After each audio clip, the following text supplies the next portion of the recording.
Hi, I'm Cheryl Kagan. Welcome to this week's edition of Kibbitzing with Kagan, brief conversations with people I find fascinating.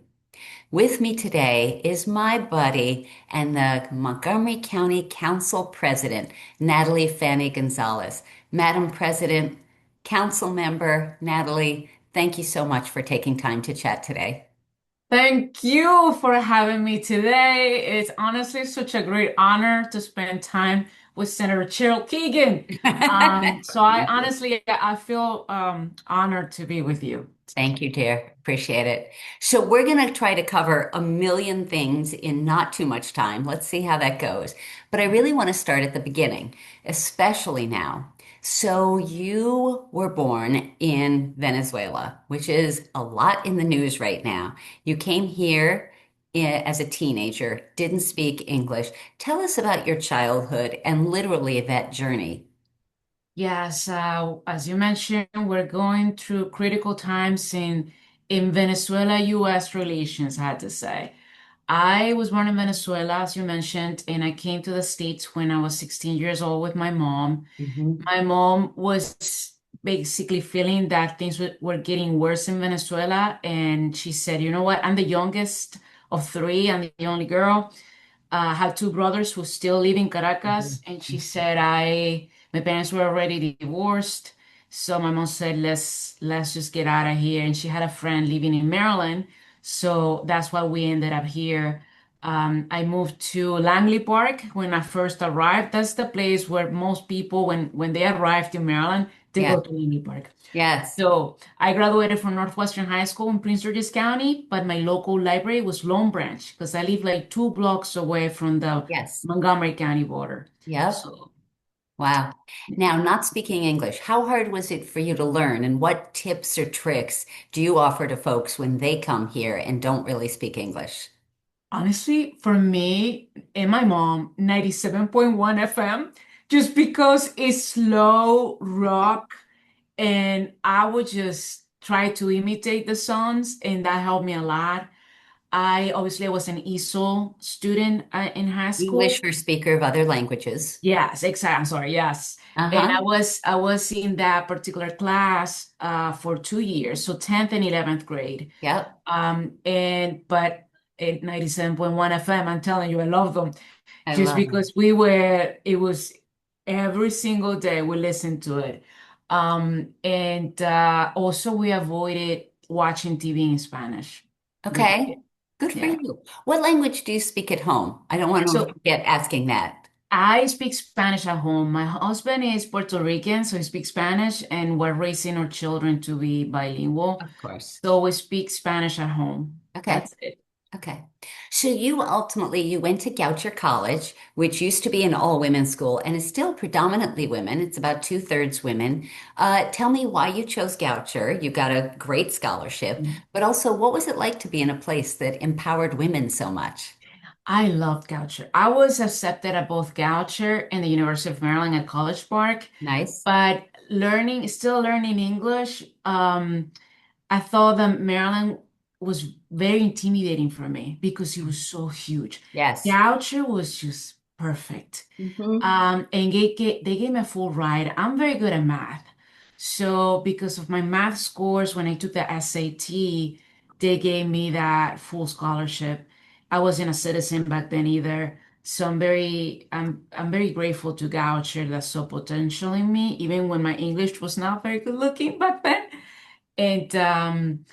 And the fact that it was not just only that it was mostly women and still Yeah. today, Yes. but also the diversity that it had in terms of religion.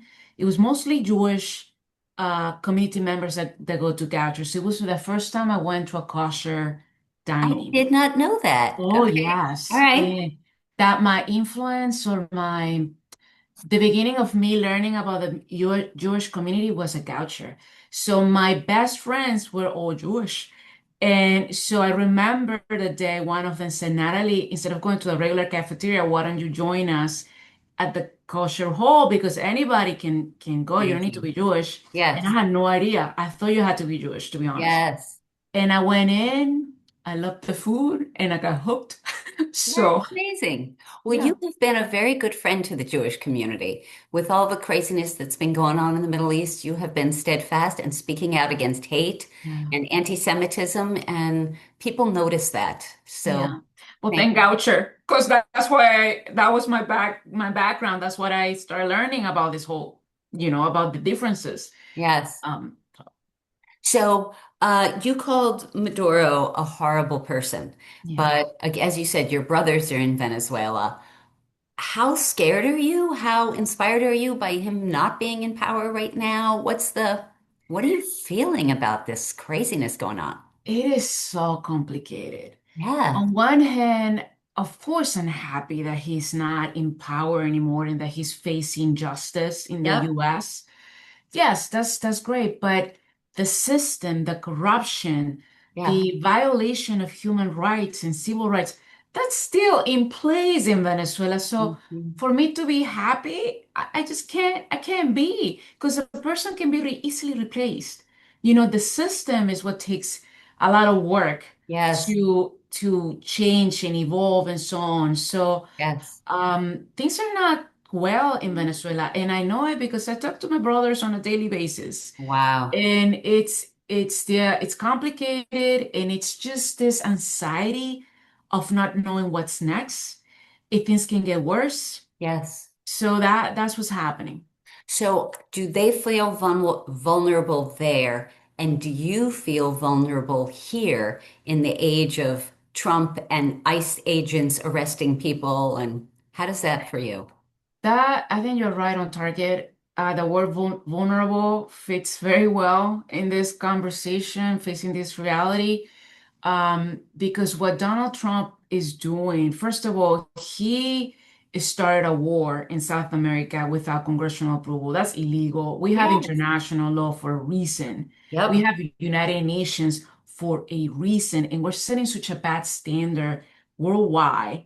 I was in Taiwan with County Executive Mark Elrich 2 years Hmm. ago. I chaired the Economic Development Committee for the County Council. So Hmm. I was there, and it was on an economic development mission that we went. And every single person that we talked to in Taiwan was basically telling us how afraid they were of China, because Yeah. China could invade and create a war in Taiwan at any moment. Yep. So I'm thinking of those conversations as I'm meeting this reality. Now China can easily say, well, the United States just did this in Venezuela. I can do the same thing in Taiwan. Yep. We cannot just say, well, that's wrong when we just did it. Yep. So it has really terrible implications at a global stage. And at the end of the day, going back to Venezuela, this is about oil. Yes. That's it. We Yeah. have the largest reserves of petroleum in the world, and it's also the type of oil, it's crude oil. So, Well, the whole kidnapping was crude, in my opinion, but yes. So, let me ask you, I'm going to pivot. You majored in Goucher. You majored in international relations and political science. yeah. So, what inspired you? How did you get interested in politics and policy? Well, because I wasn't an American citizen, I was really involved on immigration issues. Hmm. So my first internship when I was a Goucher was actually working for CASA, Yep. the Latino nonprofit. So I got Yep. really involved in the Maryland Dream Act, Hmm. which allows undocumented students with no criminal record to pay in-state tuition if they graduate from high schools in Maryland. So I I was their sponsored lawyer. that bill. There you go. Sheila Hickson and I both put bills in that year, and she was the chair of the committee. So she passed her bill. She amended me onto it. But yes, very proud that Maryland Yeah. was early in that process. It took 10 years to pass, and Yeah, I was the one who started working on that bill back good for in you. 2002. And I remember my main task as a lobbyist for CASA, because after I graduated from college, CASA gave me a job. I won a national fellowship by the Ford Foundation, Mhm. and they basically pay my salary at CASA. That's what Sweet, happened. So I was sweet. a fellow at CASA. Yeah, And and I remember that my main goal was getting Republicans to join that bill. nice. And it was one of the main or very first bills on immigration in Annapolis. So Yeah. I spent so much time in the Eastern Shore. Yes. I spend days like Wow. talking to the poultry farms Okay. and getting and going to different faith institutions there Yeah. and having them contact the Republican Good for you. members of Yeah. that until we finally got them on board. Nice. And then after a while it passed, as you know. So let's move to the planning board. Ah, So you were there, you were in leadership there. It's a pretty invisible group for most folks. And I want to do this quickly because I obviously want to spend most of our time talking about the county council. So talk about the planning board, what it does, why it's important, and what you're proudest of that you accomplished there.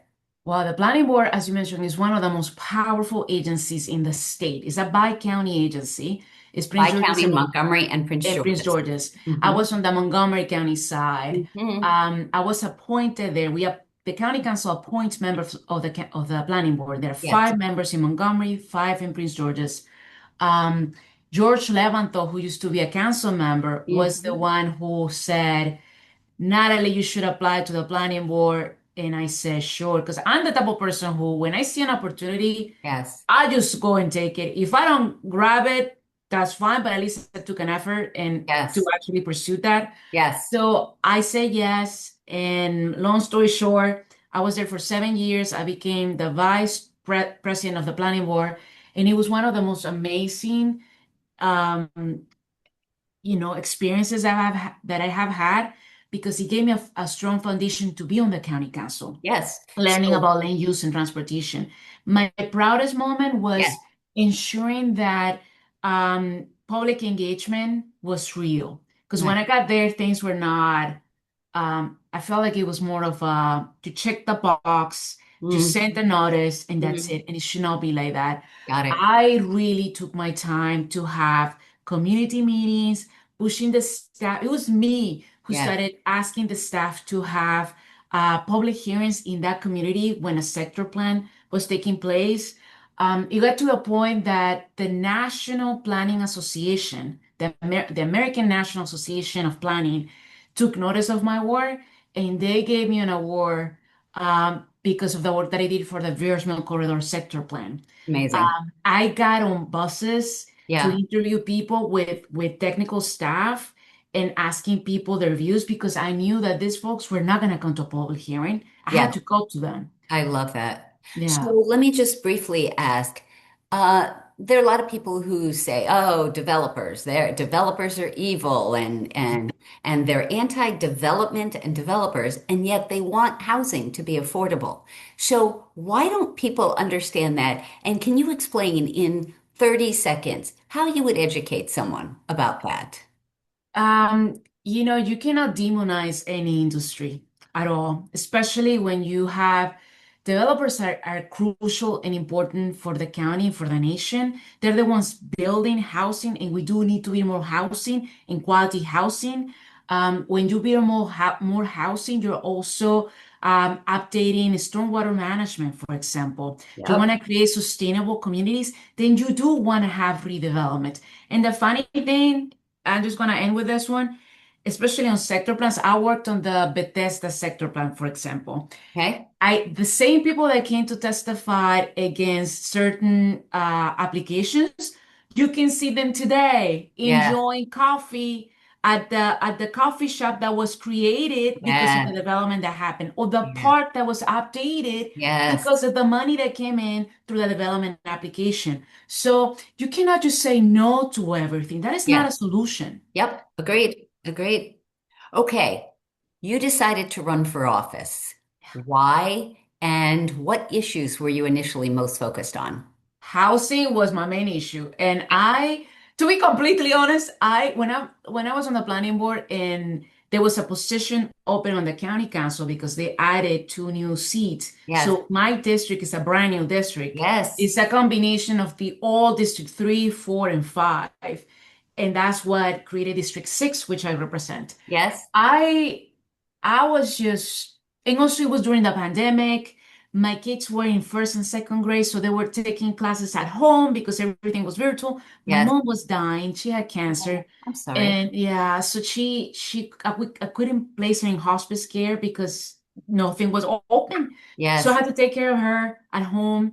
So it was, and at the same time, I had to make this decision. So I keep telling people that I wasn't gonna run at all. Wow. Until my mom, one of the very last things she said to me was like, "You're gonna waste all the experience that you had on the planning board, Mm, working as a lobbyist in Annapolis. hmm. You need to like do this." And I Yes. tell you, the day after she said that to me, she passed away. Oh my And gosh. yeah, and then 2 weeks after that, I said, "You know what? You filed. I filed. I said I'm just gonna Amazing. do it," and I Amazing. did it, and here I am. Amazing. Um, so I still have so many questions. So what are you proudest of having accomplished so far in your 3 years as a council member? Everything about housing. Okay. So I'm gonna give you the two extremes, okay? Every single controversial, and you may not agree on this one, so get ready, Sarah. Okay. So housing is very complicated. So we need to increase supply, Yep. increase the type of housing. Okay, we need duplexes, triplexes. We need housing for people making $30,000 a year. We also need housing for those who make a lot of money because we Sure. want to keep rich people in this county. Of We course. do. We Yep. do.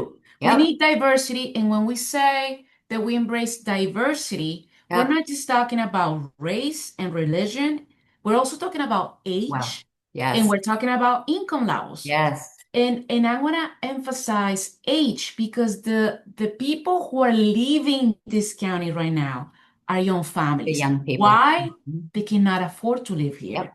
So they need different housing types. It cannot just be the single family home that is extremely Hmm. expensive Hmm. or just that luxury condos. It has to be townhouses. It has Yep. to be duplexes.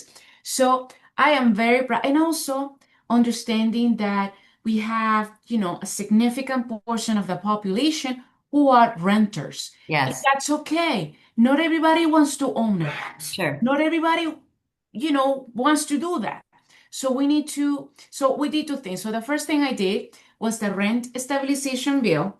The Hmm. average rent increase in Montgomery County before the pandemic was 2%. Hmm. During the pandemic, increased to 10, 15, even 20% Wow. rent increases. Right. People where you're not getting a 20% Now. salary increase anytime, at least not in my neighborhood, you don't see that Yes. happening. Totally. So it's about meeting reality and understanding that we need to support families and meet them where they are. So Yeah. I did with pride move forward the rent stabilization bill. It was not unanimous, but it Sure. passed. So that's one thing. The second Okay. thing that I'm proud of and is the tax abatement for the office to housing conversion. Yes. Very Love that. important. So again, understanding that when it incentivize businesses to create more housing, it Yeah. was not unanimous. So some of the people who voted for the rent stabilization did not vote for the other one.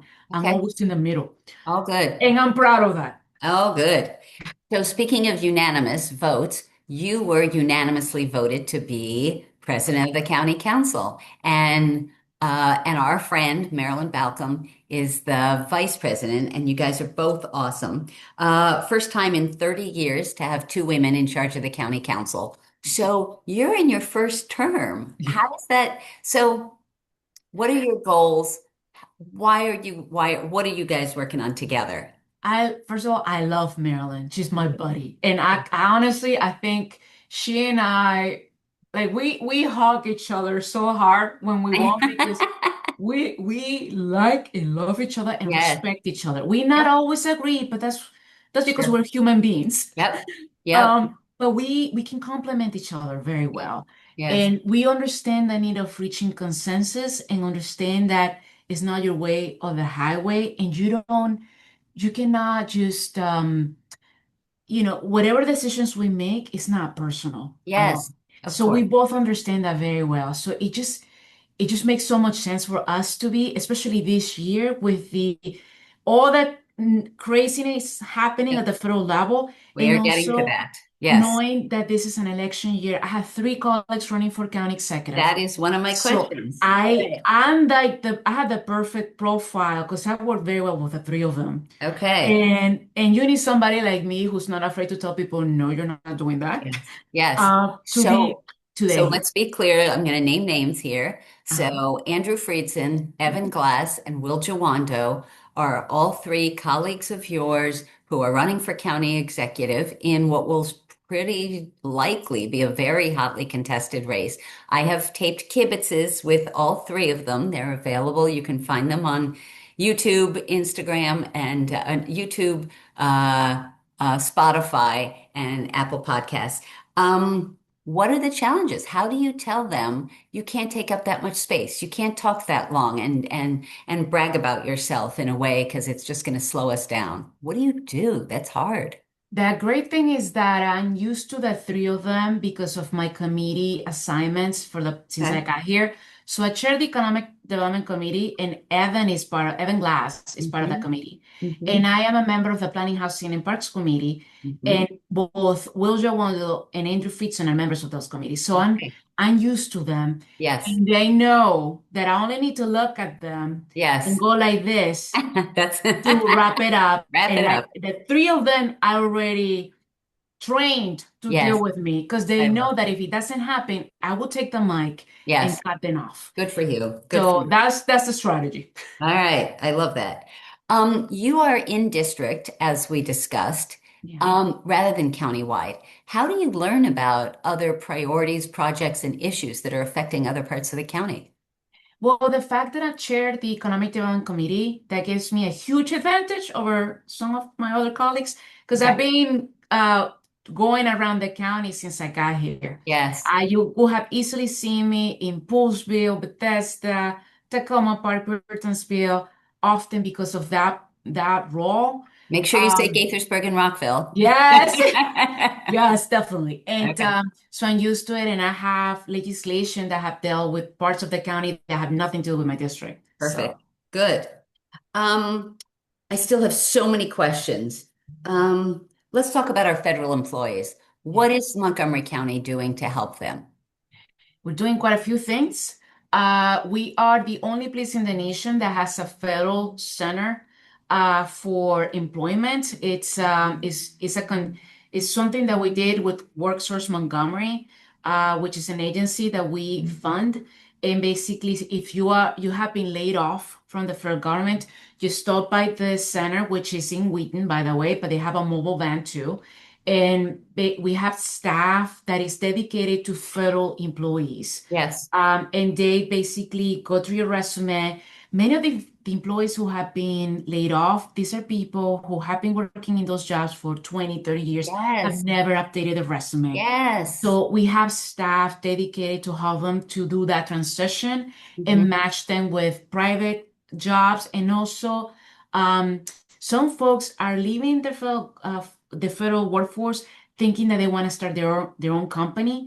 So Mm. we also put aside money for incubators, and basically it's a center where gives you where you can get technical assistance to open a business, how to market your business, and so on. We did that work last year on the budget, and I Yes. did it as the chair of Economic Development Committee, working really side by side with the county executive, Mark Elrich. I'm grateful to him because this is an area that he and I have been working very closely. Okay. Good. So without knowing, we had already set up a system that was ready to go by the time Donald Trump started firing people Yes. in our region. Yes. Behind you, council member, Um, is some beautiful art. Ooh, Talk about your commitment to arts. You just were part of celebrating and dedicating a new mural in Wheaton. yeah. I'm the senator on the State Arts Council, so I also care a lot about the arts. Talk briefly, if you would, about the impact it makes on community. Arts and culture is part of economic development, is part Yep. of the economic development agenda, and I am so into it. When I became a council member, I realized that in my district we didn't have a 501(c)(3 dedicated to raising funds. Which is a So, nonprofit. yeah, 501c3 is the IRS tax exempt reference for a exactly. nonprofit. Mm-hmm. Bethesda has it. We have supporting Germantown has them with BlackRock, but we didn't have anything like that in Wheaton. So working with the local businesses and artists in my neighborhood, we created Creative Wheaton, a Yay. nonprofit. So Yay. now we are using that nonprofit to help us raise money alongside the county to create more murals in the area, to Mhm. create more events in the area. We're building the Wheaton Cultural Center as we speak. It's under construction. It's 2 blocks away from the Wheaton Library on Georgia Avenue, and it's going to Perfect. have an affordable housing component too. So the idea is to have a nonprofit that will help us raise money, right, to ensure that we pay artists for their talent and Yep, we showcase art as we invite people to come to Wheaton and spend money in the restaurants. And so, exactly. Okay, so funny that you say that because one of the issues, so I have all of these oh questions for well. you. Great that you just said that. It's a perfect segue. You and I were recently on a panel together, and one of the things you talked about is if you want to support the Latino community in these challenging times, go eat out at a restaurant, a locally owned Latino restaurant and stuff. So, how can people identify? How can they choose so that they're making sure that they support a small family owned, locally owned business, small business restaurant? We have so many. I love the question. Thank you for raising that. The restaurant industry, especially ethnic and Latinos and Asian and African restaurants, are Hmm. hurting a lot because most of their clients have been people of that particular ethnicity, Sure. but folks are not They're going not going out. out. No, it's Yeah, they're terrifying. afraid of going Hmm. out, Yep. or they have been laid off, so they don't Yes. have the amount of money that they had before. Yep. So even if you go, to any small restaurant in places like Wheaton, Aspen Hill, it will benefit from your Yes. from you going out and Yeah. eating there. I don't want to name a particular restaurant because I Yes. don't want to pick, Yes. folks. Yes. You love But all there your children equally. yeah, but there like any restaurant that you can go in Yes. places where you can find a high proportion of ethnic communities is a good way I to love it. support. I love it. All right. Um, I still have a bunch of questions, but I think it's time for us to move to the fast five. Five Okay. quick questions, five quick answers. Uh, Question number one, Council President Natali Fani-Gonzalez. Who is your shero? Who is a woman you admire who does not live in Montgomery County? I right now that Mhm. person is the president of Mexico. Okay, I love that. She I think she's remarkable and progressive, and she has been standing up and having and watching how she's dealing with President Trump. So Yeah, Claudia is has been Sheinbaum, amazing. Chamba, President yeah. Sheinbaum. Okay. I would love to meet her one day. That is cool. I bet you can make that happen. Question number two, real fast. How do you stay fit and healthy with I your walk a daily lot. schedule? Do I you? do. I walk around Wheaton Regional Park at least 3 times a week. Nice. Question number three. What is your favorite family tradition? Cooking and Thanksgiving has been Right. my number one. Everybody picks a dish to cook, Mm, and we'll share that. that's perfect. Question number four. Name a nonprofit that you think does great work that a lot of folks haven't heard of. So not sort of the big ones that we all already know about and support. What's one that people haven't heard of? I will say Friends of the Library. Maybe that's a big one. I love But that. I have so much love for them. They give books for free to kids and they're everywhere. They're such a great partners and I think they need more love. I So love that. I yeah. have scheduled, I am kibitzing next week with the new state librarian. Ah, So I think libraries are amazing. And I grew up here going to our libraries. So yeah, that's a great choice. Um, Last question, question number five, the question I asked all of my guests. Council President Natali Fani-Gonzalez, what is your hidden secret superpower? What's a skill or talent you have, something you're really good at that most folks can't do?